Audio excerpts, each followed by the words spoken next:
Hey guys, Coach Chad back. Now we're continuing on the shopping list, and now we're going to go through the macronutrients, and we're going to go through some of their sources and just a couple points that you want to consider with regard to choosing the appropriate sources. So I think that this will actually answer some of the questions that came in this week, and also kind of double answer or come back on some of the ones we answered last week. So the very first one is proteins. So when we get into the protein sources, so within your nutritional participants guide, you have a list of protein sources there. And again, we have to reiterate, this is not an extensive list of all the potential protein sources. This is just simply a very good starting spot, and where most people will get 80+% of their protein from. So we have that protein sources list broken from source called meats, fish, poultry, and other. And within that, we have lean and fatty choices. And this is going to be one of the bigger components that we have to look at. We've addressed this many times over in the past with discussing things like ground beef and steaks versus chicken breast and white fishes. Sometimes how it's easier to hit your caloric contents with lower fat meats, but is very dependent on how you eat and what your natural tendencies are and what level of satiety you're having with the food choices that you have chosen.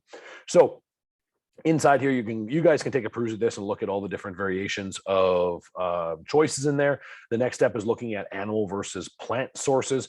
And again, we're not going to dive too deeply into any of this. I do not believe, but I could be wrong, that there's anyone that is doing any vegetarian or vegan choices within the Quantum Leap right now. But if there were, I would highly recommend you bring that up with your coach and you bring those into some of your questions, because that becomes incredibly important, right? So as you read in here, proteins are made up of amino acids. So when you think of something broken down into smaller components, the smaller components of protein are your amino acids. And you have 20 amino acids, and 9 of which are considered essential, or EEAs.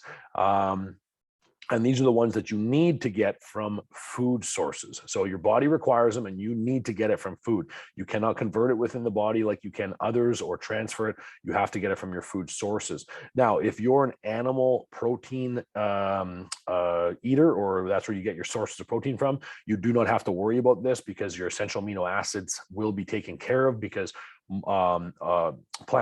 animal-based proteins and whole protein sources from those choices are a full amino acid profile, so we don't have to worry about that. Now, if you are choosing plant sources, you do have to be a little bit more concerned about where you're getting your sources from, and what maybe combination or what level of sources you have throughout your day or week of eating, because that's going to become very important to make sure you get the appropriate levels of EEAs throughout your sources. So we wouldn't want to create all of our sources just from, say, soy. You'd want to mix up things like lentils and beans and peas and whatever else that you're going to be doing. And again, if you have specific questions on that, we can address that, but I won't dive into all of that right now, because it's a bit beyond what we're talking about. And also, I'm not sure that it completely applies to everyone in here. But if you have questions, by all means, please do ask. Then the next step in here is looking at fatty versus lean proteins. Again, I'll keep this short because one, I have a lot of videos this week, and two, we've discussed this over and over again. You can choose whatever sources of protein you like that fit your style of eating, your food choices, your preferences, but just recognize that some are more calorically dense than others. This does not make it right or wrong. It just simply means, from a standpoint of food volume, food stuff, and nutrient density across the entire day, it changes what your potential caloric load might look like, and whether or not you're going to be able to hit your protein goals with a higher fat source meat, because it takes up too many of your calories there. So that's why when you look at classic bodybuilders, or like a lot of classic nutritional approaches, are always, fish and chicken and low fat sources of proteins. And the primary reason was because they're a whole food protein source with an essential with all the essential amino acids, but primarily it was because it's low in fat and low in calories relative. Now, I don't have it off the top of my head, but you guys can look up this in your Fitness Pal. If you looked up 3 ounces of chicken breast versus 3 ounces of, say, prime rib or ground beef, okay? And of course, you can buy lean or fatty ground beef, okay? So, or you can look at ground pork or something else like that, but you'll notice the drastic differences in caloric load, which is one of the reasons personally I love venison and wild game, because for the most part, it's very low in fat, very nutrient dense, high omega-3 to 6 content, and also just an exceptional source of protein. And I get to go outside and go hunt things. So that's fun too. The last point in here was protein powders, which was actually a question last week. How much of my diet can come from protein powders or protein supplementation? And as I said in that video, 20 to 25% of your total caloric load of protein, your total protein load throughout the day should not come from more than 20 to 25% from supplementation. That would be an ideal method. But by all means, use protein sources with regard to protein powders and bars if necessary.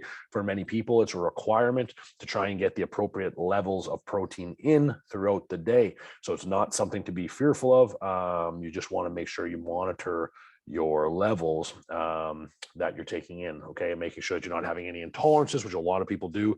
So if you're going to use protein sources that are supplementation, try and find as much to a whole food source as you can, which essentially means find the lowest amount of ingredients on the ingredient list. So all the proteins that we carry at Synergy, they only have 3 to 6 ingredients in them. Traditionally some form of xanthan gum or thickener, an artificial sweetener, and then the protein source itself. So you want to keep that minimal. But if you go and you look at some of those fancy stuff at some of those supplement stores, you'll get a laundry list of 50 potential ingredients. Sometimes good, sometimes bad. Okay, so just easier to stick to something cleaner, something a little bit easier on a digestive tract. Okay, so that's proteins. Now we're going to dive into fat sources. Okay, so we're going to dive into the fat sources.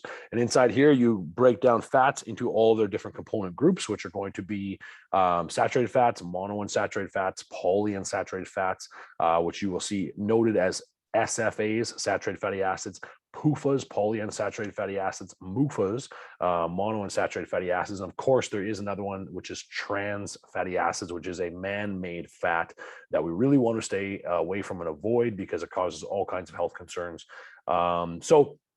What we're going to do, you guys, I'm going to try and keep all of these short, but when you get into polyunsaturated fatty acids, monounsaturated fatty acids, and your saturated fatty acids, what I want to point out here is that not one of them is bad and not one of them is good. I think we have done a very good job in science as well as maybe I shouldn't even say science, but within the nutritional realm of media and pushing things that we have gone through low carb phases, high fat phases, low sugar phases, high protein phases, low protein phases, low carbohydrate, high carb. Every variation of has been there. But I think the most important thing for us in our body transformations is to truly live within that realm of moderation, right? And I've always hated this word in the past because it usually meant people use it in a way to kind of skirt their requirements of protein sources and all these different things. It was a way to just kind of say like, yeah, everything in moderation, right? Which meant you didn't have to follow anything and actually really be accountable. And I don't like that. But we've been in a world where we have actually really demonized saturated fatty acids, which I don't think is appropriate from a hormonal perspective in the body, as well as production of all kinds of different bodily functions and different things that we have to look at. And in regard to risk of disease, it's not necessarily higher with saturated fatty acids. And when you get into the nutritional realm, one of the things that we have to understand is that when they're doing research on nutrition, it gets very, very complex because there's so many variables. So if you look at diets, you'll find a study that says saturated fatty acids are bad because those that had higher saturated fatty acids also had a higher incidence of heart disease. That could be. Also, you'd have to look then what was their average weight? Were they all overweight?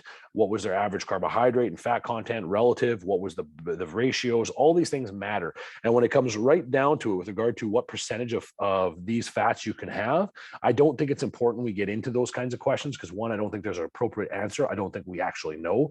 And if someone says they do, they're just telling you a lie. It's a story. But what we want to have is some baselines. Not avoid saturated fatty acid, have a certain level of saturated fatty acid in your diet is fine. Shift to slightly more omega-3 fatty acids than omega-6 fatty acids, which have been shown to help with weight loss as well as inflammation in the body. So from a standpoint of disease risk is mitigated with slightly higher omega-3 fatty acids, which then comes into if you don't eat a lot of fatty fishes in your diet, mackerel, salmons, those kinds of things, or sardines, then you should probably take an omega-3 fatty acid supplement. There's a lot of value to doing that, anywhere between 3 and 6 grams. And if you go back 10, 15 15 years ago, there was recommendations all the way up to 30 to 60 grams a day. So it's not something that you can necessarily like overdose on or anything like that. You can play with the source as much as you want. Just recognize, again, that's calories, right? You're putting fat into your daily regime. So just recognize that, put that in there. And then when we get into the nuances, when you get into omega-3 fatty acids, you start to get into EPA and DHA and the benefits.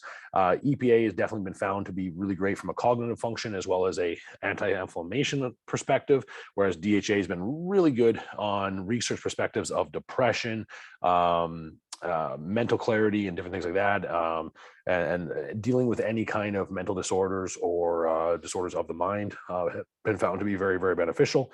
So again, no limiting or trying to build up on any one. Just find moderation in, and within your natural whole food choices, you will be in a good spot. Okay.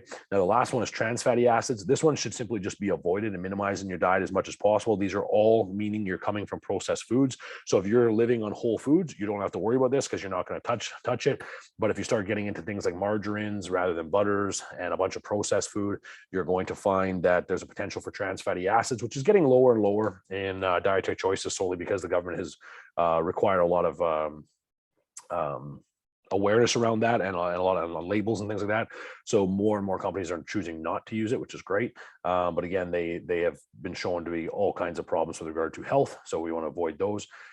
In your manual, you also have like just a percentage chart where you can see different foods and nuts and seeds and butters and oils as to where their fat content is coming from. So you can see where the higher saturated fat contents are, which are going to be mostly your animal sources and some of your like palm oils and coconut oils, things like that.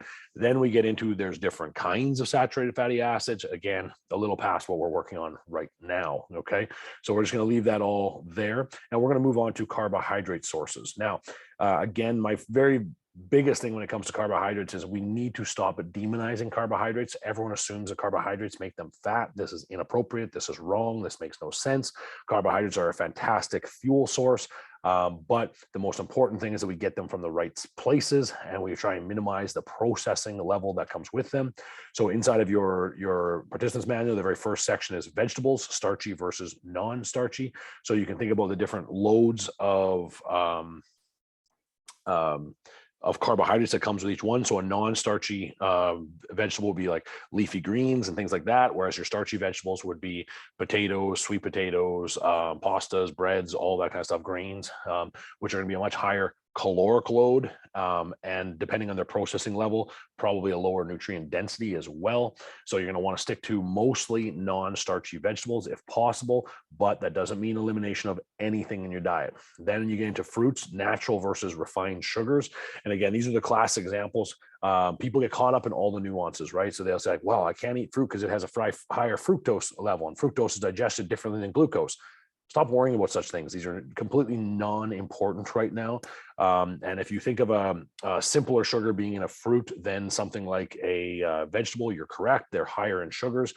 But with the fiber content and the water content and the hydration levels that come with fruit, there's a lot of value. And the nutrient density is so high in fruits and vegetables that they are something that you want to be incorporating into your diet all the time. Now, there's a big difference between fruits, so the whole fruit, again, a whole food source of fruit versus things like dried fruits, drinks. And that's why we got into basically always stick to whole foods, especially when you come to the fruits, right? If you start looking at things like dried, well, raisins, dates, dried mangoes, dried any fruit, the caloric load is astronomical.